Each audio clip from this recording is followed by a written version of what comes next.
NGE, Nobody Dies Chapter 9, A Typical School Day, an Evangelion fanfic. With a spurt, the shower comes to life as the bath water drains down the sinkhole.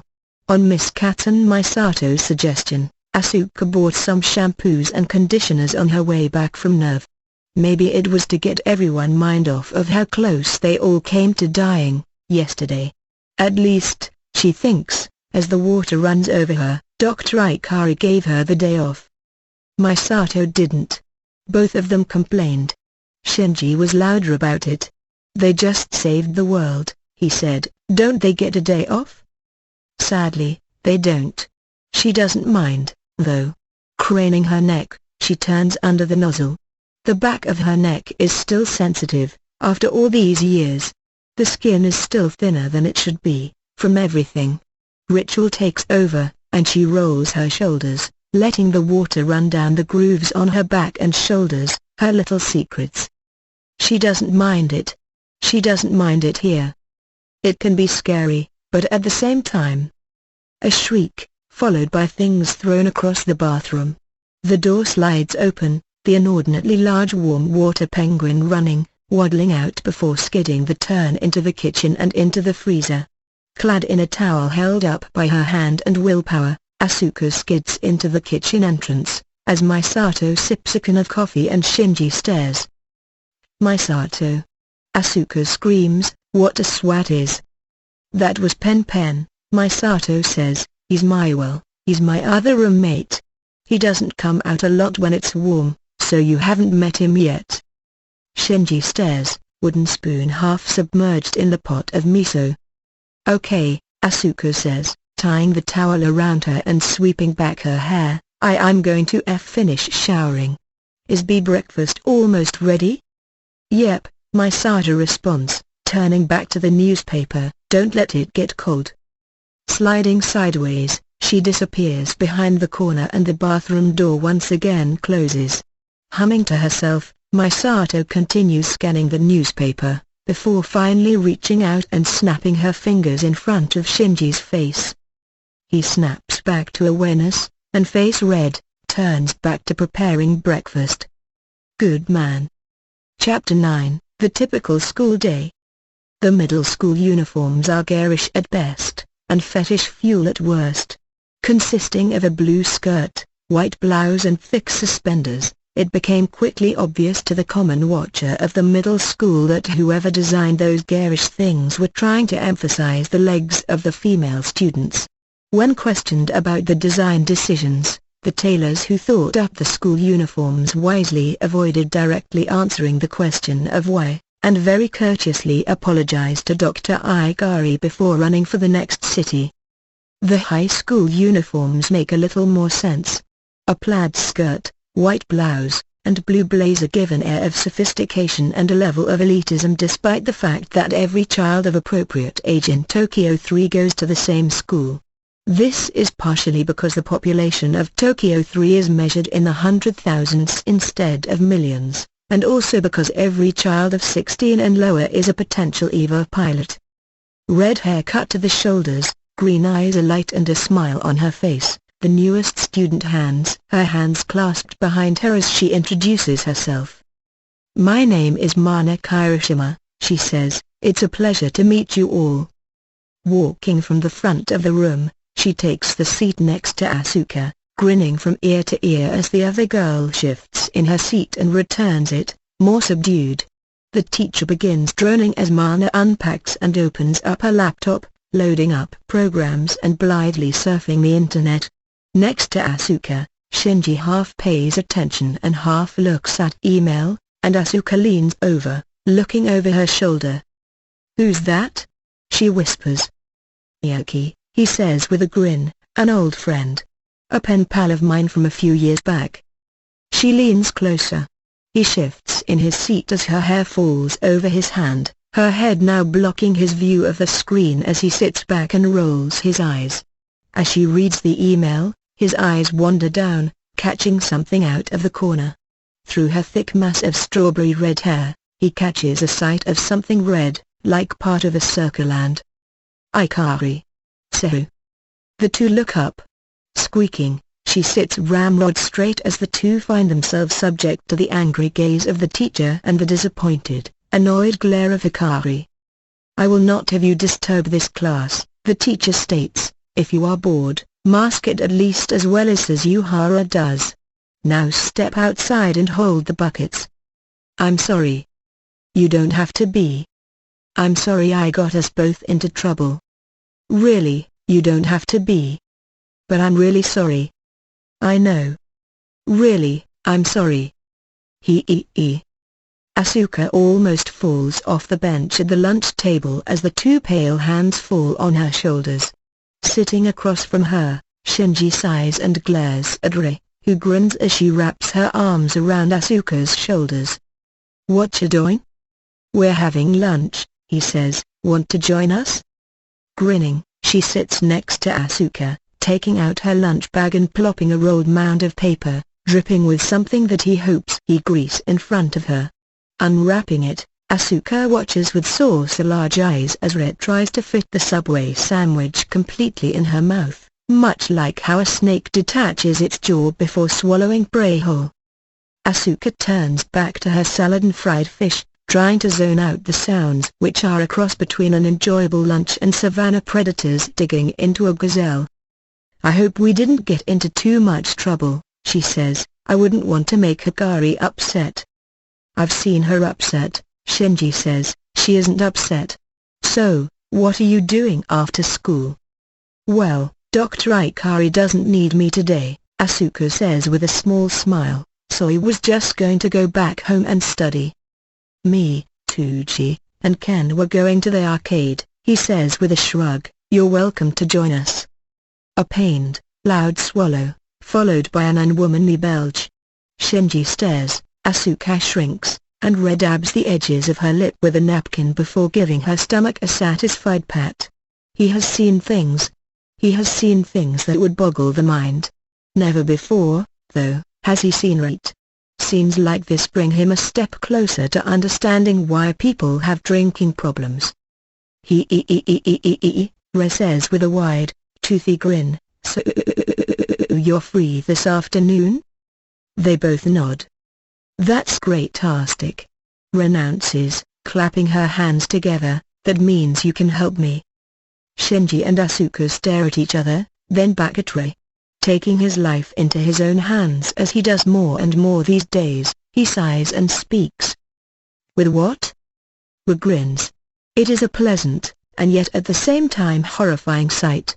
To lump the two together would involve explaining the fact that when Re smiles, it is in a fashion that makes one wonder if she is about to go for your throat. Blackmail. Previous night.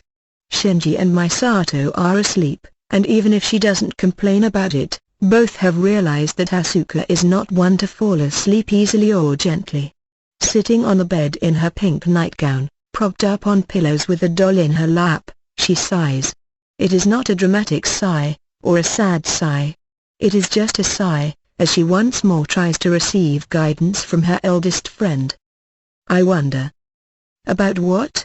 the doll squeaks. "If I'm so worried about him, does that mean I like him? And if I do, does he like me?" "You can't always worry about that, Asuka. If you keep worrying about that, you'll just be a nervous wreck." Another sigh, Asuka running her fingers through the doll's stringy hair. "That's true," she says. "I just wish I wasn't so useless around here. He cleans, he cooks. Miss Katsuraga's so busy she doesn't have time to do all the chores." She sighs, hanging her head. "Always going into that black place. That's what they call it, when she becomes so convinced of her own ineptitude that she becomes unable to act."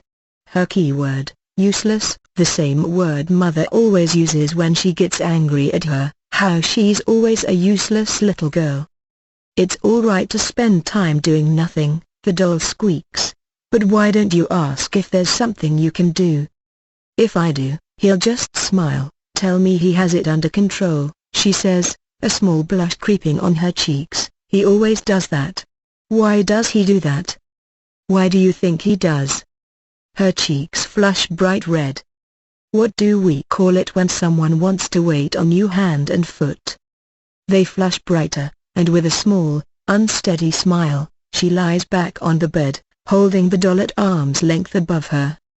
"Okay," she says, "okay. Okay. Maybe." She brings the doll down, hugging it close as heavy eyelids finally give way to days of exhaustion. "Maybe." The lift door opens, and Misato looks up from her PDA and the reports therein to gaze at the smiling, unshaven visage of her ex-boyfriend as he walks in next to her. Sighing, she turns back to her display, cycling through estimated repair costs of an 800-foot-high 8-sided diamond crashing into the heart of Tokyo 3. In all honesty, the costs aren't that high, partially because the Angel had the courtesy to crash on the release spots of 2 high-rise buildings, so it was quickly raised, tied up, and moved to the G-front. Well, it is large and could be hollowed out. Maybe they could use it as a secondary base. "So," Kaji says. "So," Misato responds. He sways back and forth on his feet. "I understand you're not living alone," she says, "hot girl on the side?" "No," he says, shoulders slumping, "just Mana. I'm her guardian. I've earned a lot of nicknames, Katsuragi. I'm trying to avoid adding scumbag to the list. And pedophile. Don't forget that." "Ah," he says, and grins, "Cold spells still going on? Did I spoil you for other men?" "I apparently didn't do a good enough job of breaking you in," she sighs, "my mistake." Han comes over the PDA, easing it down as he turns her to him. A grin, the grin on his face, the look of knowing something that lets him disarm a woman with a look and undress them with a smile. "You know what I missed?" he asks, "ditching work just to fool around with you. The fun, the spontaneity. Messing around just to mess around." She grins, a smirk becoming an almost laugh as her hands wander down, towards the belt of his loose-fitting uniform. "And do you know what I missed?" she asks, low and purring. He chuckles, victory in his grasp. And his eyes go wide and cross as something else comes into hers. "Setting your shit on fire." The lift doors open. Lieutenant Hyuga Makato steps out of the way as Misato marches past, checking her PDA as she continues on her way towards Central Dogma.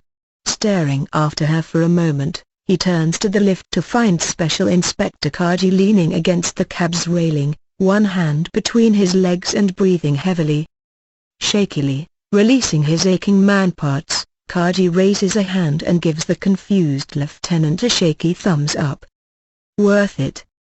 Skidding to a stop around the corner, Shinji looks around, stares at the students filing to and from the school library, and swears. "Damn it." Pumping his legs, he runs down the hallway, muttering curses to himself. This is bad, he thinks. This is very bad. Somehow, she gave him the slip and is God knows where. He doesn't want to think about what she has planned. Trouble? Skidding to a stop, he stares, blinks, and grabs Kensuke by the lapels of his shirt. "I just ran off with Asuka," he says. "She said something about blackmail. Did Red tell you anything?" Kensuke narrows his eyes. Scratching the back of his head, he clicks his tongue, face considerate. Snapping his fingers, he turns back to Shinji and shrugs. "What's all this commotion, Shinji?" Holding both sets of bags, 2G grunts and offers a weak wave as Hikari comes to a stop in front of the panicked young pilot. Eyes assessing the situation, the practiced class representative folds her arms, purses her lips, and seizes control. "What happened?" "We grabbed Asuka and disappeared," Shinji breathes, bent over, hands on his knees. "She said something about blackmailing someone." "Hikari, who would we go after?" "Go after?" Hikari asks. "Welsh was complaining about something to me the other day." Shinji rolls his hand, grunting as a sign for her to continue. Sighing, rubbing the bridge of her nose, Hikari takes the hint as she glares at him.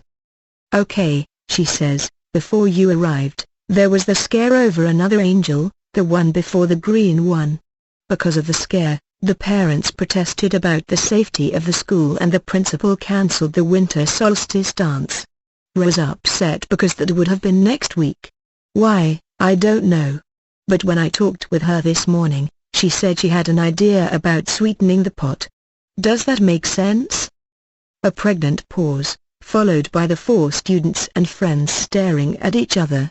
Despite her proper presence and sense of decorum, it is Hikari who comes to the conclusion first, her eyes going wide and both hands darting to her mouth with an almost tearless squeak in place of what should have been a terrified scream. "Oh my God!" she whispers. "She wouldn't." "She would," Kensuke says, face turning pale as he nods. "This is what we're talking about. She would." "Would what?"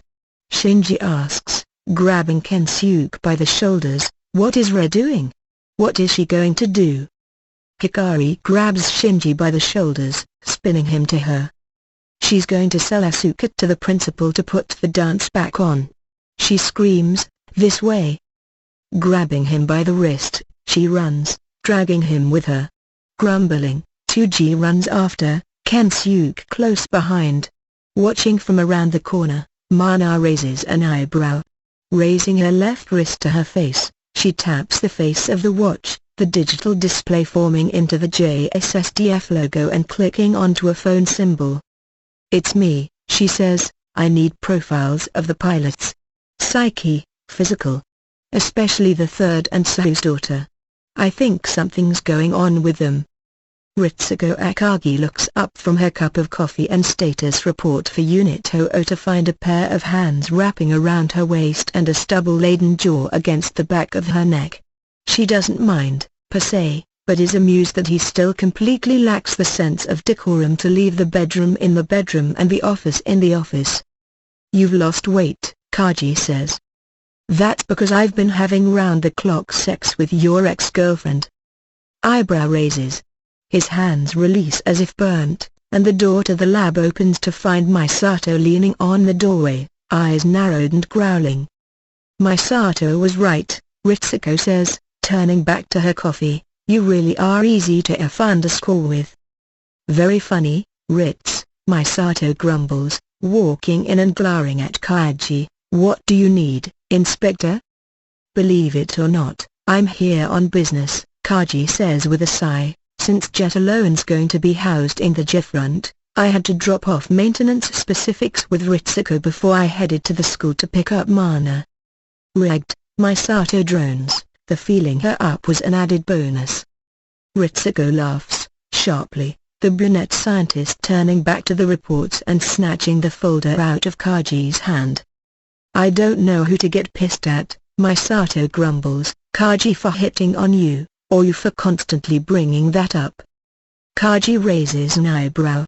Pulling up a chair, he sits and puts his feet up on the lab table. "Elaborate, please," he says with a grin.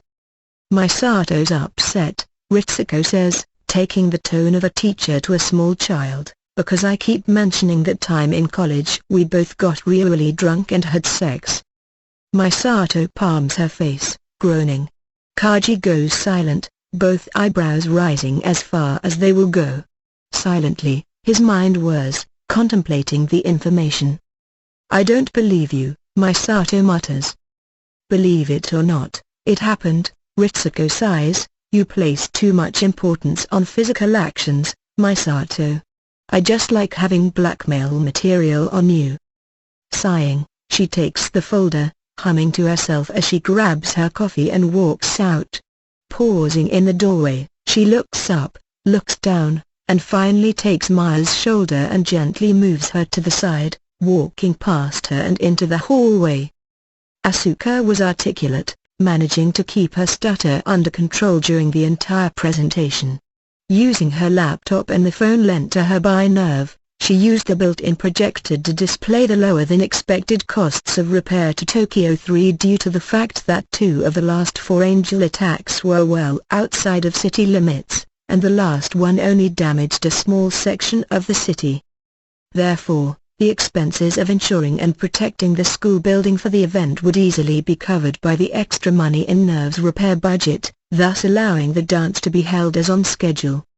The principal, a distinguished, older gentleman with receding gray hair and a passing resemblance to Sub-Commander Fuatsuki, nodded patiently through the entire presentation. As Asuka concluded and turned off her phone, he nodded, stood, and also nodded towards Ray. Ray herself has kept quiet during the entire presentation, which should have had everyone worried. As the principal rises and comes out from behind his desk, he clears his throat and folds his hands behind him. "You made excellent points, Miss Saru," he says. "I will consider them all.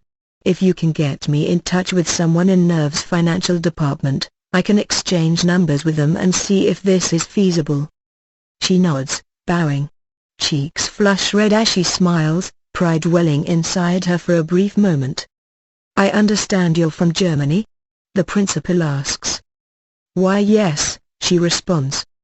"Well, you've done me the courtesy of adapting to my culture," he says, and with a smile, extends his hand. "I believe this is how it is done in your homeland."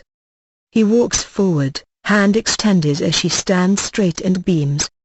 Which is when the principal stumbles on Ray's extended foot, tripping forward with a yelp, lunging, and landing his hand on Asuka's bosom. She turns beet red, squeaking in surprise as she seizes up. The door bursts open as Ray takes out her phone, points the lens and hits the red record button. "Get your hands off of her." The principal, a man of pride, dignity, and education, allows himself a moment to realize exactly what has transpired before Shinji Ikari charges across the office and tackles him. Hikari's eyes go wide. Tsuji's mouth drops open. Kensuke holds up his camera and records the whole thing. Sunlight fading in the background, the first child, third child, and Dr. Ikari's personal assistant sit in front of the desk of the Supreme Commander of Nerve as Gendo Ikari tenses his hands in front of his face and glares at them. Shinji's shirt collar is ripped and Asuka's face is still beet red. Ray, on the other hand, sits perfectly still with a contented smile on her face. "So," Gendo says, "care to explain?" Silence as Shinji shifts in his seat, Asuka staring down at her tented hands. "Would someone care to explain," Gendo repeats, "how Shinji ended up in a fight with the principal of your high school?" More silence. Asuka making a squeaking sound as her shoulders slump. "Or," he continues, "why the principal refuses to press charges and insists that there was no incident. Or how, once the video of the scene ended up on the school website, the vice principal and the entire female population of your year now insists on giving Shinji a commendation." More silence. Shinji coughing. "Very well," Gendo says, shoulders sagging, "we will not speak of this again, like a bell that does not toll. Nerve will sweep this under the rug. This will be forgotten. And nothing like this will be allowed to happen again, Shinji?" Raising his hand, Shinji rubs his brow and sighs. "Father," he says, "what exactly did happen?" Tented hands release. Gendo Ikari braces his elbows on the table and rests his face in both hands. "I have no idea," he groans, dismissed. Misato had nothing. After the entire car ride home, where she managed to be subdued, follow every traffic law, and not yell at a single person, she had nothing. No grand speeches about how she expected better from Shinji, because in all honesty she would encourage this. If someone had made an unwanted move on the girl, she would have encouraged him to kick their ass. She would have encouraged him to use a crowbar. Thankfully, it was all a matter of misread intentions, so no one stayed angry at each other. Still, she had nothing. She only hopes the embarrassment of the situation and whatever the commander said to him with chastisement enough, because in all honesty she had nothing she could add to the conversation. "We're home," she deadpans as the door opens, Pen already peeking out of his fridge. "Pen, beer me." Shinji watches as the penguin somehow manages to do just that, wondering how the family pet has managed to develop the articulation in its fins to handle beer cans and work the refrigerator. Turning just as Asuka's door closes, he sighs, walks to the living room, and slumps down onto the couch. Hey there, kids. The beer can crunches, Misato turning from the kitchen to the open doorway just to level a murderous glare at Kaiji. Leaning in next to him, Mana smiles, waving. Hey, there, neighbors. Dropping the metal ball that was the beer can in the trash, Misato levels her eyes on the eternally smiling agent and snarls. What? We're 2 doors down, Kaiji responds, getting the pilots to bond, since Mana and Shinji will be working together from here on in. How does that sound? F_ing dandy, she growls, that's all, right? You're just here to mess with me, right? Because we've had a long day. Yeah, rumors about Ayanami trying to pimp out Sayu's daughter got around, Mana says with a grin, and Ikari's valiant attempt to save her honor. He's going to have to beat off date requests with a stick. Misato raises an eyebrow. She motions for her to continue, leaning on the table. Well, they put the dance back on, Mana says with a shrug. From what I understand, it's a combination of it being financially feasible and blackmail material of the principal. So expect a lot of girls to be trying to corner Ikari. Misato turns to tease him, just to find the couch already empty. Well, crap, she sighs. Turning to find Kaiji already sitting, with Mana leaning on the wall with her arms folded, she finally pulls over a pillow and sits down. Not here just to mess with us, right? Nope, Kaiji says, you're 4th in charge of Nerve, Katsuragi. So you're cleared high enough to see this. Mana, show her. Propped up against the back of the bed, doll cradled in her lap, Asuka rests her head against the wall and sighs. What a day, she says, what a day, what a day, what a day, what a day. What do I make of this? What do I make of how he acts? I think he likes you, the doll squeaks, that's why he was so eager to help you. He does, doesn't he? Do you really think he does? Would he have charged him if he didn't? No. She sighs, hugging the doll close. Oh, she moans, I don't mind that Ray used me. Is that alright? That I don't mind what Ray did? Why is that? Because she has a use for me, Asuka sighs, it's not wrong, is it? Is it? She lies back, a smile coming over her face. A long smile, blue eyes glinting in the moonlight as the lights shut down. Sighing, hugging the doll close, she lets her eyes droop slowly, humming to herself. The door opens slightly, Shinji peeking in. He isn't sure why he does this. He isn't sure why he is doing this. He isn't sure why he does this. He isn't sure if this is creepy or sweet. Still, he had to make sure she was all right. Concern, at its basic sense, is what drives him, and maybe more. A small smile comes to his face as he closes the door, walking into the room set aside for him and walking to his laptop. Opening the computer, scanning over the email, he smiles to himself as he opens the latest message from Miyaki. I heard you had a busy day, the message reads, I saw the video. Why did you attack the principal? Because of her?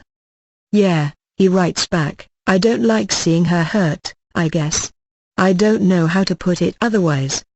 He sends the message, and it is with no surprise that an email comes right back. You are not open with your feelings. Neither is she. It will not serve either of you to dance around the subject. Holding his head, Shinji groans. Clicking off a reply about how everyone seems to know his feelings better than he does. He clicks off the computer and stumbles off to bed.